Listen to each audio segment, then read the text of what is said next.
Living Lands of Waters was created for one simple reason, because the Mississippi River needed to be cleaned up. So many years of people intentionally dumping in the river, or everything that was brought down by floods, thousands of barrels, thousands of tires, the cars, everything had been dumped in the river, whatever. It was there, and nobody else was doing anything about it. I tried calling the state for 4 years. They said, "Who are you, kid? What garbage are you talking about?" And no, we don't have any money for such a project. I saw a NASCAR race on TV, and the cars had lots of sponsors, and I figured if a company will sponsor a race car, they'd sponsor river cleanup. So I got one small sponsor in 1997 and started cleaning up. And the thing to me is, 18 million people are getting their daily drinking water out of the Mississippi, and so I think it's pretty important to keep clean.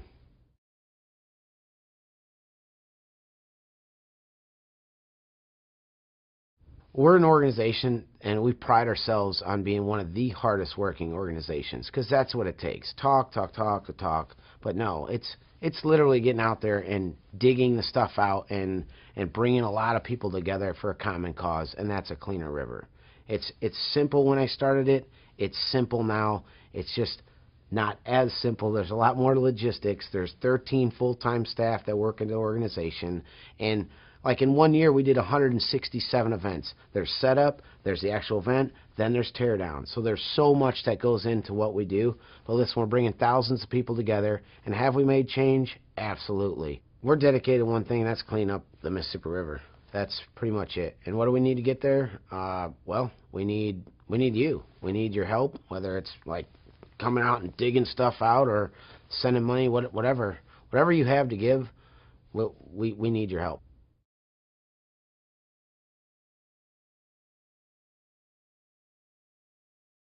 I think this organization's had a lot of successes based on the ability to be able to move. We're not in one geographic region. We move the whole barge or our boats or a rig to different towns, different cities, small or big. That's helped us out a lot. Like we might start in Memphis, Tennessee and work all the way to St. Paul, Minnesota, or up the Ohio, all over. So ability to move into new places and work with lots of different groups. Like one thing I've always stressed is put the mission first, the name of the organization second, because we're trying to work with as many people as we can, and you don't want to overshadow what that local group is doing. All we do is we come in, we work with those local groups, create a great event, good cleanups, bring awareness to it, and then we move on. One unique characteristic of what we do is having the barges serve as a focus. What they do is not only serve as a floating recycling center, where it's an efficient river cleanup operation, the only one like in the world, but it also makes a statement about our rivers without even having to say a word.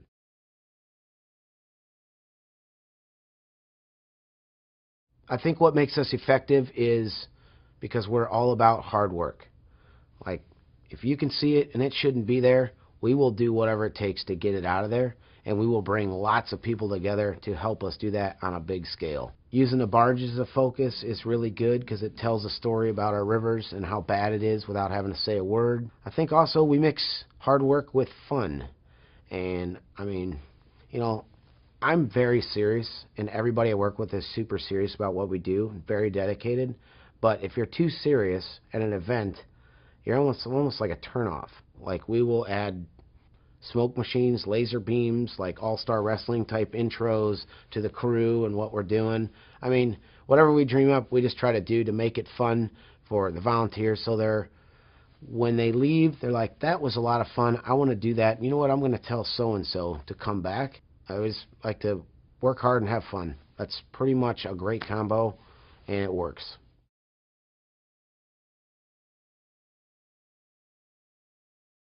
We measure success in a lot of ways. Like, we pride ourselves on the results, not the rhetoric. Number of tons we get in a year, number of volunteers we get in a year, number of trees we plant in a year, number of cities or towns we're just in, number of states. Everything we do, we try to make it like there's solid results. Or number of barrels, number of tires.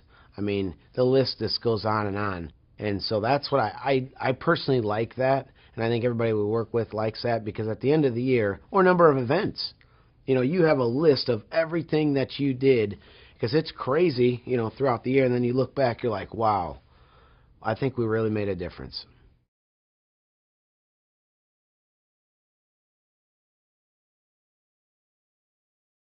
I think people think that all we do is have fun out there and that the job is super fun and not stressful. But the truth of the matter is when you're doing 160 events in a year in 9 states on 10 different rivers and having to deal with the rivers fluctuating or fast or current, dealing with thousands of volunteers, having to make it a safe, great opportunity that they'll come back to, and each event is that's what you're focused on, and it's back to back to back to back to back to back for months on end. It is a really wearing, tiring, stressful job. But hey, here's the thing. No one said it would be easy. We also have a Million Trees program. We have a nursery, 600,000 trees to give out those. We did, our record was 146,000 trees we gave away in 25 days or planted.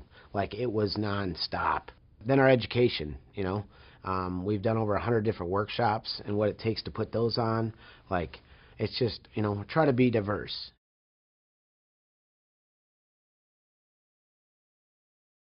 The organization has, I mean, we're based on accomplishments. That's what we pride ourselves on, like making a difference daily.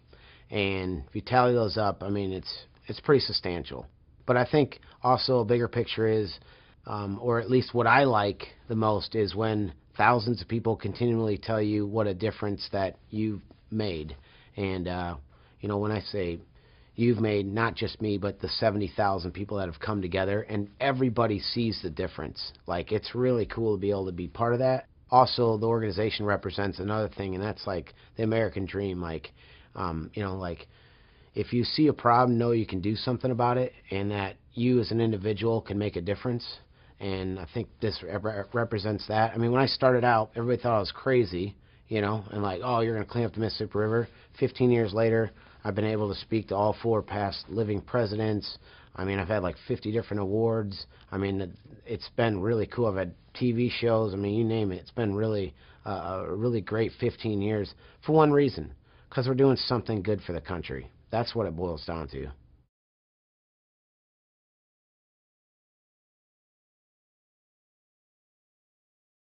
So every day is a challenge. I mean, we just deal with it. That's kind of what we do, and we don't mind it. It's part of it. You know, if the river was easy to be cleaned up, it would have been cleaned up a long time ago. From an organizational standpoint, the biggest challenge we face is, do we continue to build momentum, say in a town, a small town where we've built this, you know, all these people are coming together and come and clean up when we show up? Or do we move on farther south, or different places that really need our help just as much, where there's nothing going on? And what we've done to offset that is we started Adopt a Mississippi River Mile, where those groups and different people are coming together continually and perpetually cleaning up the river. And it seems to be working pretty well. But, you know, I think every day is a challenge, and we just try to deal with them as they come. And it kind of makes it, I mean, it makes it hard but fun.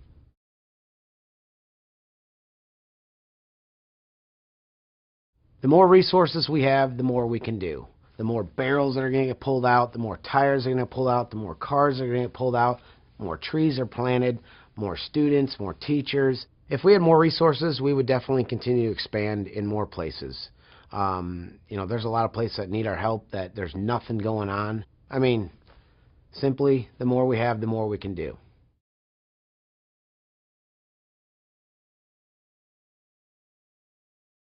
One gap that we don't fill as an organization is removing invasive species. Invasive species is basically anything from an animal to a plant that's not supposed to be there, that's overpowering the native plants or animals.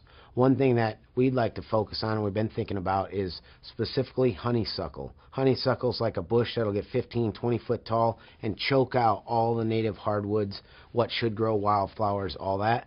And the way to get rid of it is to go in there and literally cut it down. We can put events on in the same fashion we've done river cleanups, but for invasive species removal, like make them fun. I mean, you talk about tangible.